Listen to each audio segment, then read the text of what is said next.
guys, this is your coach Cindy. So again, ito naman tayo, gagawa tayo ng new videos focusing on paano mag-invite using our Facebook account. Ang Facebook guys is libre lang. Lahat ng tao mayroong Facebook. So saan ka mag-i-invite? So sa Facebook na kasi maraming tao. Diba? Ngayon kasi trending na ang social media when it comes to prospecting. So let's take advantage of that.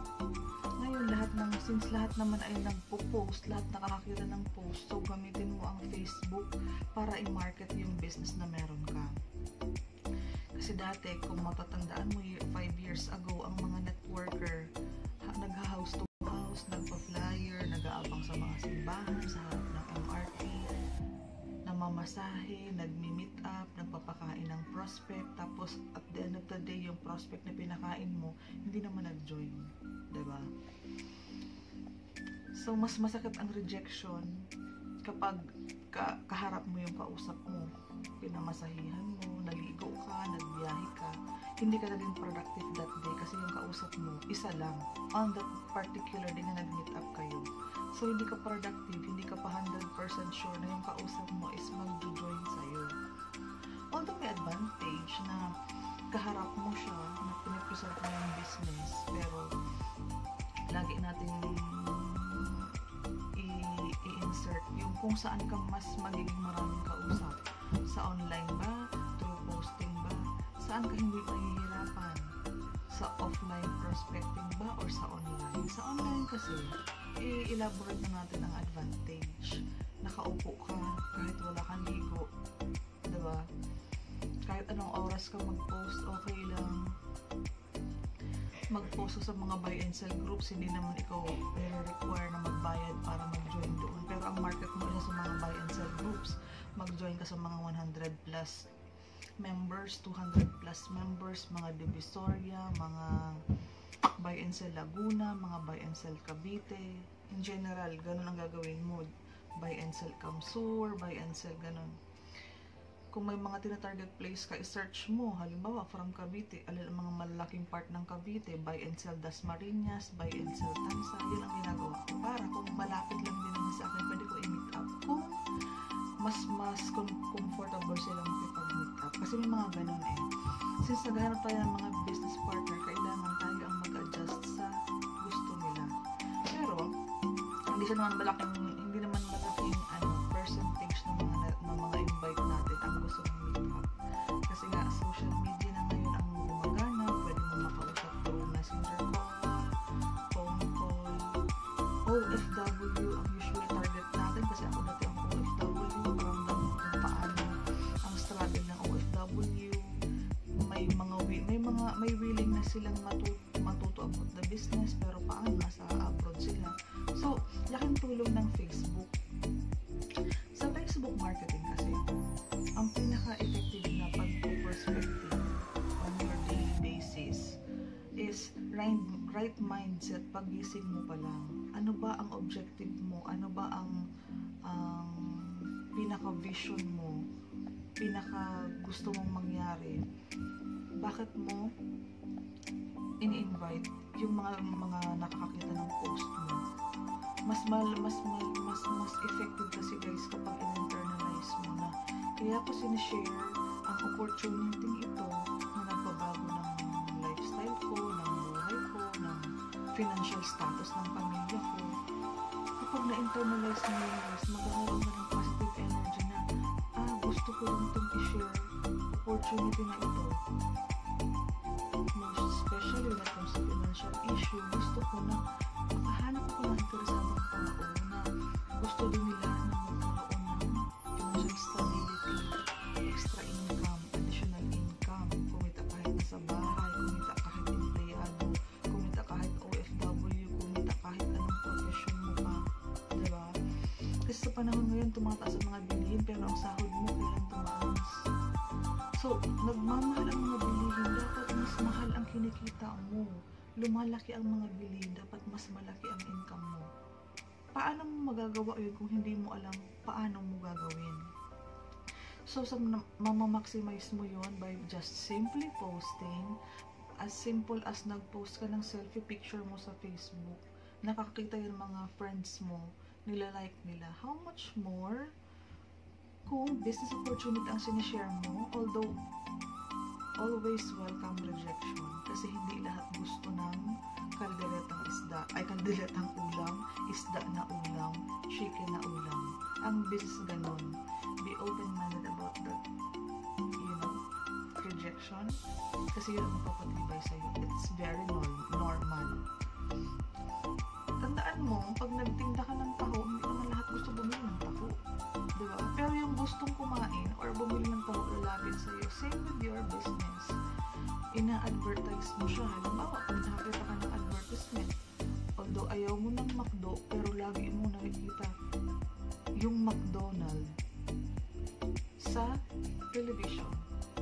Imagine mo ang television, ang Channel 7, ang Channel 2, para yun siyang Facebook. Nag-a-advertise ka doon para magbigay ng awareness, magbigay ng idea, magbigay ng oportunidad. So, gamitin mo yun. So, mag-focus tayo, i-offer mo yung business mo. So, ganun siya. Beforehand, bago ka mag-start ng posting, ng prospecting, kailangan magkaroon ka ng magandang orientation about your business. Alamin mo lahat ng pasikot-sikot in general. Kasi business mo yan. Kailangan mo himayin yan lahat. Magpaturo ka sa upline mo, sa mentor mo. Beforehand, yan muna ang kailangan mong tutukan. Very broad na usapan yan, pero kailangan mo siyang tutukan kasi yun ang pinakapuso ng paghahanap mo ng business partner. Dapat alam mo kung ano i-offer mo in general. Sunod dyan, yung right mindset. Bakit mo siya i-share? Ngayon, beforehand, kapag natuto ka na ng pasikot-sikot about your business, kailangan magkaroon ka ng script, flow. Yung pagkasunod-sunod, kasi routine mo na yan on your daily basis. Okay? First of all, kailangan baon mo lagi ang complan. Okay? May mga proper approach tayo kung paano mo i-introduce yung business through Messenger. Una kasi dyan guys, huwag mo talagang isasend agad yung video, napaka-unethical nun. So, kailangan at least magkaroon kayo ng conversation para at least rapport, para mag-start ng conversation. Very effective yan. Kasi napatunayan ko sa sarili ko, sa tagal ko na nag-network, na lahat ng copy-paste, walang nag-join. Sa dami naman ng kausap ko, walang nag-join kasi nabastusan siguro siya. Basta naman ito nagpadala ng complaint, hindi pa lang inalam ang pangalan ko, hindi naman nagtanong ng background ko. Maganda kasi yun guys, na kailangan kilala mo din superficial ang kausap mo. Paano? Tingnan mo yung profile nila para alam mo kung saan ang atake ng mga sundot mo. Alam mo saan patatamaan yung para mag-bullseye mo siya. Kahit huwag kang kumausap ng 20 tao sa isang araw, makahanap ka naman na nakausap mo ng puso sa puso, pwedeng mag-join yun kasi na-touch mo yung pinaka-sensitive part ng puso niya, which is financial status. Diba? You are offering an opportunity na mabago yung financial status, like a mother na may struggle sa paghahati-hati ng sahod ni mister. Kapag mom ka, na pag-usapan nyo yun, magkakaroon siya ng positive idea, magkakaroon siya ng hope na kagaya mo, kumita din siya weekly. Okay?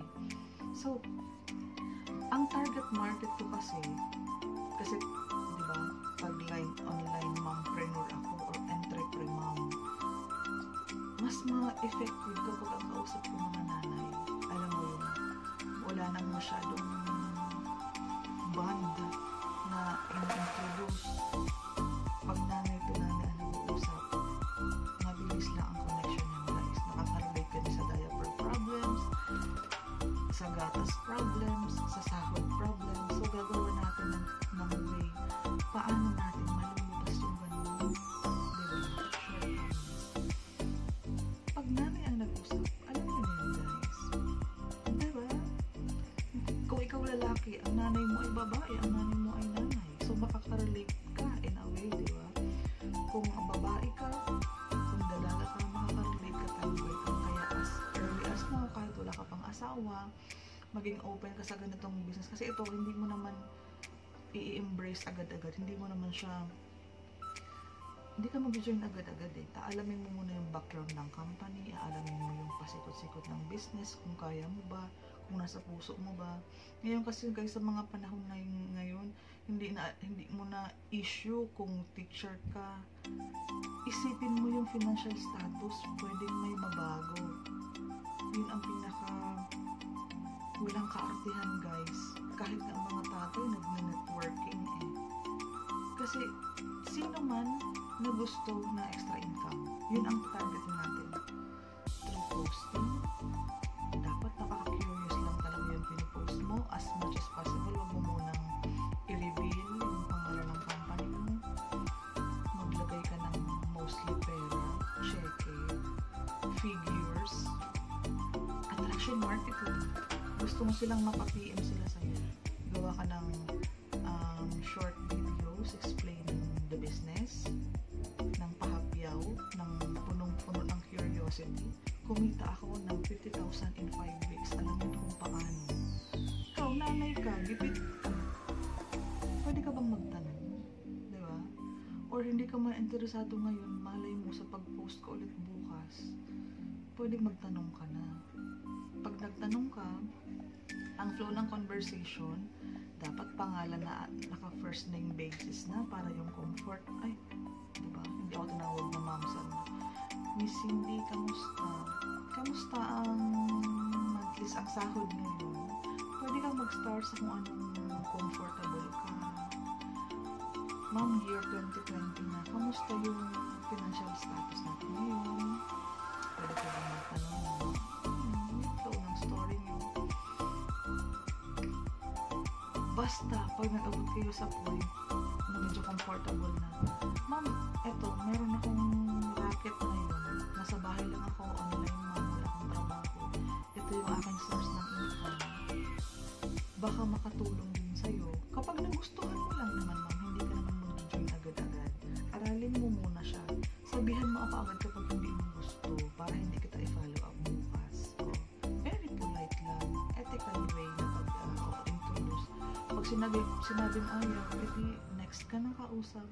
Hi ma'am, I'm Coach Cindy. Unemployed ako since 2015 pero may weekly income po ako. Yes po, weekly income. Baka gusto mo din pong matutunan.